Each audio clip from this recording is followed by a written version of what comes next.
This is Letter to Sons. I'm Doug Keating.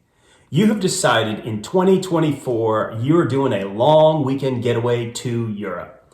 In fact, you watched my last two videos with suggestions of where to go. You picked your city, and now it's time to start thinking about the details. With that thought in mind, I'm going to share make that 10 do's and don'ts for a long weekend getaway to Europe. Let me start by answering an obvious question. Why in the world should you trust my opinion about this topic? I have completed multiple long weekend trips to Europe over the past decade. The fastest way to learn is by doing. The most efficient is by learning from others. In this video, I'm going to share things to do because they worked and don't because they didn't. Learn from my experience. There's a lot to cover in this video. Let's dive right in.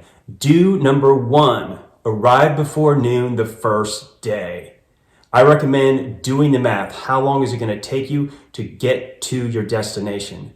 If it's later than noon, I would pick another place. And if you can't get anywhere in Europe by noon, you probably shouldn't do a long weekend and figure out a different type of trip. Don't number 1, avoid connecting flights.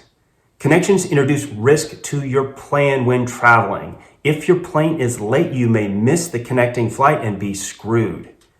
Obviously, the best method is to fly direct if at all possible. Next best is one connection. Hopefully your first flight is across to Europe.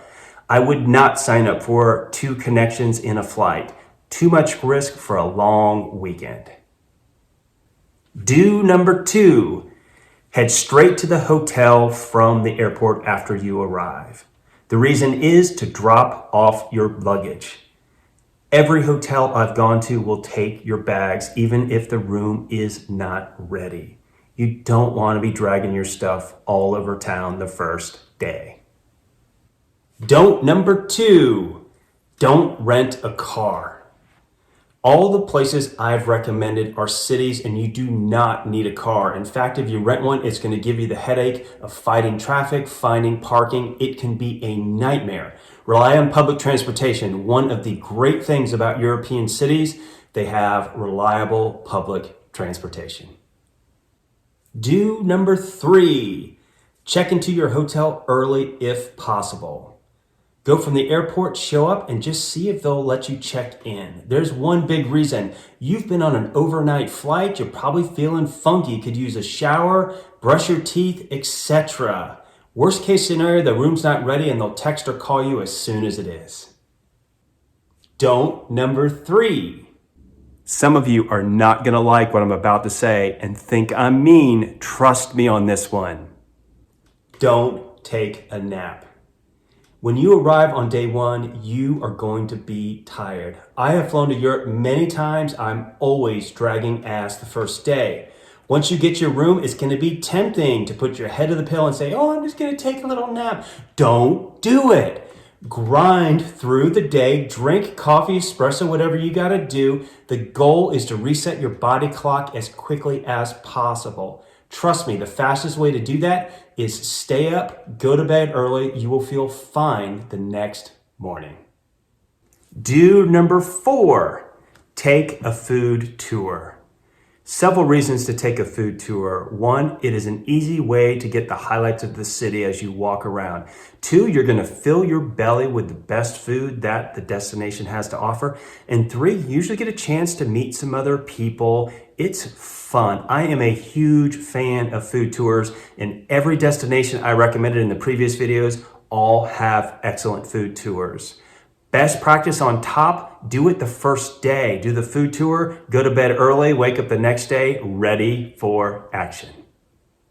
Don't number 4, don't stand in long lines. These can be easily avoided by booking ahead, buying a skip the line, or going on a guided tour.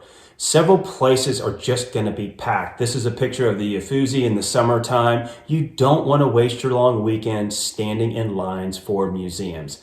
Plan ahead. It's an easy thing to work your way around. Do number 5, stay near the major sites. When selecting your hotel, I would pick a location that's within walking distance of some of the major attractions at your destination. It makes it easy to get around, and you can get some killer pictures early in the morning or later in the day when all the other tourists are gone. Number 5, don't stay in the middle of the party scene, even if you're going to the city to party. For example, I said it in a previous video, I'll repeat it here. If you go to Dublin, don't stay in Temple Bar, stay near Temple Bar. True story, Kim and I were in Edinburgh. I know exactly what time the bars close, 3 a.m. You know why? All the drunk Scots came out singing right outside our hotel room because we were right off the Royal Mile. Next time, we're probably gonna stay in a different location. Bonus 2, relax.